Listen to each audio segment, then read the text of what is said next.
पिलामाने आज तुम साइंस पिला तो प्लस टू परीक्षा सर जाइए लोड़िया तार क्वेश्चन सोच रचना करवा कौन कौन आंसर सब मारिच। देखिए प्रथम प्रश्न किए छेलीटी को आदर में छाती पाखे जाबुड़ी अन्य दुई सांग पाखक गला से अगाधु केउठारे सब कथा शासकों द्वारा नियंत्रित हुए भारत कलिंगर खबर कागज जब देखा सत्य होता सांघातिक बाहर तापर आम देखा जलधर कृपारे किए गिरिधरी क्रीड़ारत वर्ष तले नाच उठब ना निर्झरणी केउठारे कवि ज्ञानी गुणी कटक। तापर तुम लिख बिहाड़ी वैष्णव मैंने शासन करने लोभे कौन होती ना जनतार प्रतिनिधि जो मैंने जनतार प्रतिनिधि मारिच से ठीक अच्छे। तापर देखा क्यों अंचल बधू मैंने संबलपुर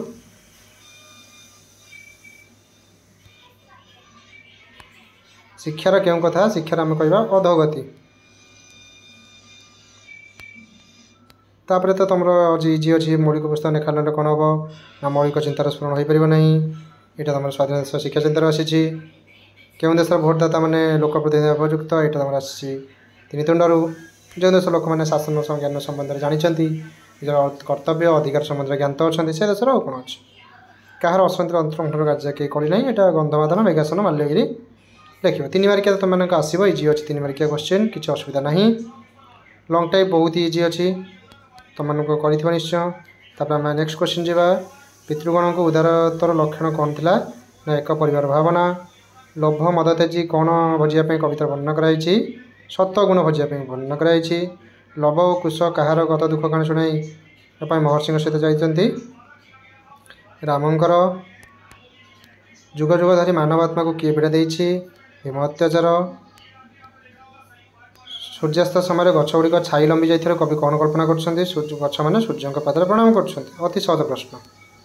सीता रामचंद्र को चिठी कौन मागिते से जे क्यों मंत्र क्यों तप प्रीतिपाशा किए बंधा बोली कही जगतर सबू जड़ चेतन राजा मैंने जोरीमाना करी कौन करते ना मालखाना पूर्ण करते रामचंद्र कौन जन कोटी अश्वमेध यज्ञ अधिक हम से जे नवविवाहिता पत्नी केउठी केते काल क्यों मंत्र जप करी राम को स्वामी रूपे पाई आलेक्जांडर कहीं असुचित गंड कर अति सहज प्रश्न कहार उच्छेद निर्मूल करने कवि कहते ना पीड़न कारण को। तापर यहाँ तुम ठीक अच्छे तापर आम आसवा हेममाली केते वर्ष धरी एमती कांदी ना ना दीर्घ 25 वर्ष।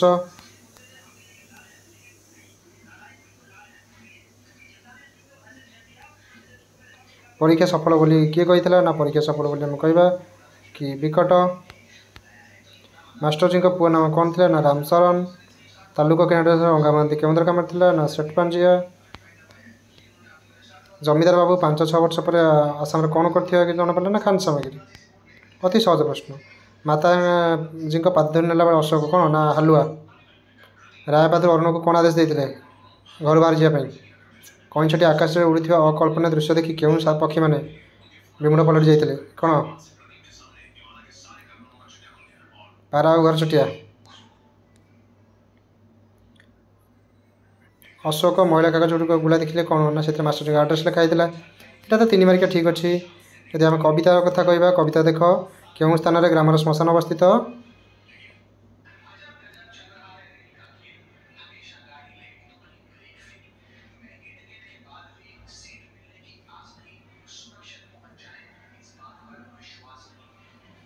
ग्राम शेष बुझे कौटी ना ग्राम शेष श्मशान अवस्थित होती।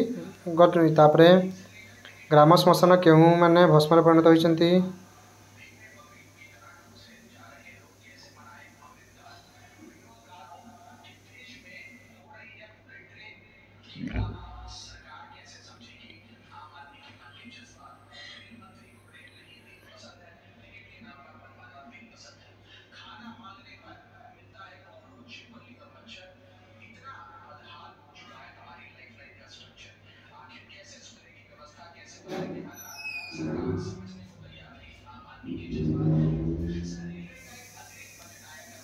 दिन भाग्यवान जिते माने बड़ लोक हो धनी लोक सब ग्राम श्मशान भस्मित होती क्यों मानक स्मृति हृदय जागृत हो कवि को विषादित करिछि।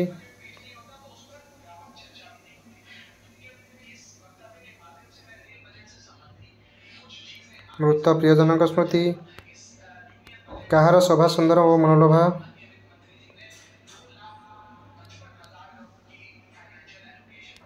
निज पल्लीग्रामर क्षुद्रजन मान मध्य महात्मा विशेष बोली कवि क्या कहते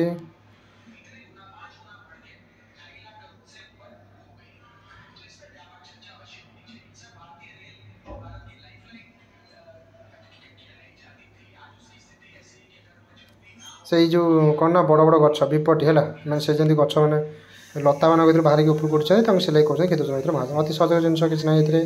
ତାର ଗ୍ରାମାରକୁ ପଳେଇ ଯିବା। ଗ୍ରାମାର ଦେଖିବା। ସମ କହିଲେ ଆମେ ଦେଖିବା କ'ଣ ନା ସମାନ, ନୈସର୍ଗିକ ହେଲା ପାର୍ଥିବ, ଦୟାଳୁ ହେଲା ନିର୍ଦ୍ଦୟ, ସୁଧରୂପ ହେଲା ବିଶେଷଣ,